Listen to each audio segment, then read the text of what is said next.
ఒక్కసారైనా చెయ్యాలి. నేనైతే ఏం చెప్తానంటే వ్యక్తిగతంగా సాధ్యమైనంత వరకు సంకటహర చతుర్థి వ్రతాన్ని ప్రతివారు సంవత్సరంలో ఒకసారైనా చేసుకోవడం అలవాటు చేసుకోవాలి. నేను ఎందుకు ఈ మాట అంటున్నానంటే, వేదవ్యాసుడు దేవీ భాగవతం చేస్తూ ఒక మాట అంటాడు, కాలో హి బలవాన్ కర్త సతతం సుఖదుఃఖయో నరాణం పరతంత్రాణం పుణ్య పాపానుయోగత.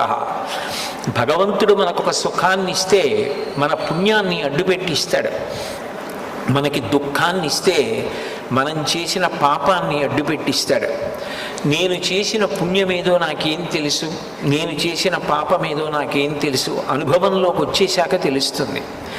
అది అనుభవంలోకి వచ్చేసి సంకటం ఏర్పడిపోయిన తరువాత పరుగులు తీసే కన్నా అటువంటి సంకట స్థితి రాకుండా ముందే సంకటహర